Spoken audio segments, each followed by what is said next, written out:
오늘 주신 하나님의 말씀 여호수아 24장 19절부터 33절까지 말씀입니다. 여호수아의 가장 마지막 부분입니다. 여호수아 제 24장 19절부터 33절까지고요. 지금 읽는 것은 제일 끝부분 29절, 30절, 31절 이 세 구절만 같이 읽겠습니다. 29, 30, 31 세 구절입니다. 같이 읽겠습니다. 시작. 이 일 후에 여호와의 종 눈의 아들 여호수아가 110세에 죽음에 그들이 그를 그의 기업의 경내 딥낫세라에 장사하였으니 딥낫세라는 에브라임 산지 가하스산 북쪽이었더라. 이스라엘이 여호수아가 사는 날 동안과 여호수아 뒤에 생존한 장로들 곧 여호와께서 이스라엘을 위하여 행하신 모든 일을 아는 자들이 사는 날 동안 여호와를 섬겼더라. 아멘. 네, 어제 24장 14절 15절에서 여호수아가 백성들에게 너희가 섬길 자를 오늘 택하라. 오직 나와 내 집은 여호와를 섬기겠노라 한 것은 아주 강력하게 오직 여호와 하나님만 섬기라는 그런 명령이었습니다. 이에 백성들이 응답한 것이 16절, 17절, 18절이죠. 백성이 대답하여 이르되 우리가 결단코 여호와를 버리고 다른 신들을 섬기지 아니하오리니 이는 우리 하나님 여호와께서 친히 우리와 우리 조상들을 인도하여 애굽 땅 종되었던 집에서 올라오게 하시고 우리 목전에서 그 큰 이적들을 행하시고 우리가 행한 모든 길과 우리가 지나온 모든 백성들 중에서 우리를 보호하셨음이며 여호와께서 또 모든 백성들과 이 땅에 거주하던 아모리 족속을 우리 앞에서 쫓아내셨습니다. 그러므로 우리도 여호와를 섬기리니 그는 우리 하나님이심이니라 하니라. 백성들의 대답에도 여호와 하나님만 섬기는 것이 얼마나 어려운 일인지 여호수아가 아주 거듭 경고합니다. 오늘 19절에 보면요. 너희가 여호와를 능히 섬기지 못할 것은 여호수아가 이스라엘 백성들이 어떤 백성인지 어떤 습성을 가지고 있는지 여호수아처럼 잘 아는 사람이 어디 있겠어요? 그래서 어찌 보면 반어법처럼 더욱 강력하게 권면하는 것이죠. 그러나 백성들이 다시 강력하게 오직 여호와만 섬기겠다고 약속합니다. 21절에 백성이 여호수아에게 말하되 아니니이다 우리가 여호와를 섬기겠나이다 하는지라.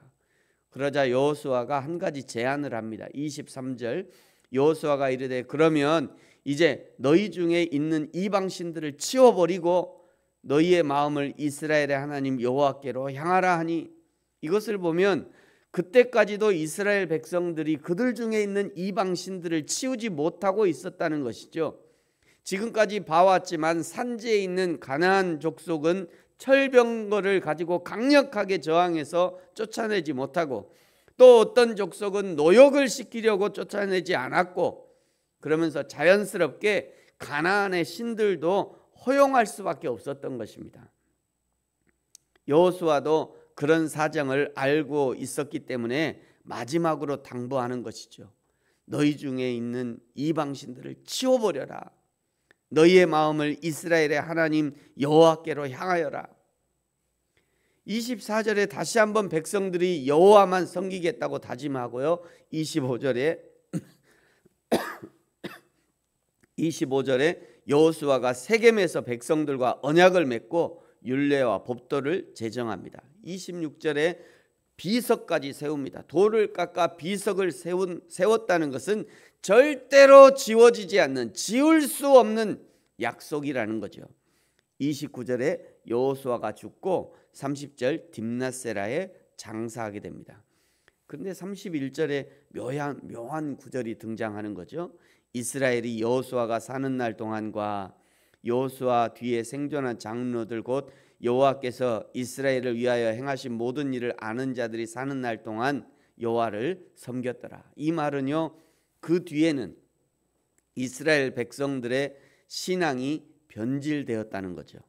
여호수아가 살아있는 동안 백성들의 장로들이 살아있는 동안은 여호와를 섬겼는데 여호수아가 죽고 장로들도 다 죽은 후에는 이스라엘 백성이 여호와를 떠나 이방 신들을 섬기기 시작했다는 겁니다. 왜 이런 일들이 벌어지는가? 처리할 것을 제대로 처리하지 못해서 그런 것입니다. 철병거 때문에 쫓아내지 못하고 노역을 시키려고 쫓아내지 않은 그 일 때문에 결국은 자기들 안에서 곰팡이가 피기 시작한 것이고요. 결국 이스라엘을 멸망시키는 일들이 벌어진 거죠. 그런데 여기는요, 여호수아의 큰 실수도 포함되어 있습니다. 요단을 도하해서 오늘 여호수아가 죽기까지 전쟁을 7년 했고요. 그리고 땅 분배하는데 또 7년이 걸렸고요. 도합 15년의 시간이 걸렸습니다. 모세가 유언으로 남긴 신명기 31장 9절 이하의 말씀, 매 7년 곧 끝해 면제년의 초막절에 율법을 낭독하라 유언했는데, 그러면 최소 2번은 모든 백성을 모아놓고 율법을 낭독해야 했지만 그것을 하지 못했어요. 이유는 여러 가지가 있을 것입니다. 전쟁하느라고 바빴고요, 땅 분배하고 정리하느라 바빴을 것입니다. 그래서 못했고 결국 여호수아가 죽고 장로들이 죽은 후에 이스라엘 백성은요, 가나안 우상 숭배에 빠지는 죄를 짓게 됩니다. 그것을 여호수아 다음에 이제 사사기에 매우 자세하게 알려주죠. 여호수아의 실수 두 번째는요, 여호수아는 다음 리더를 세우지 못했습니다.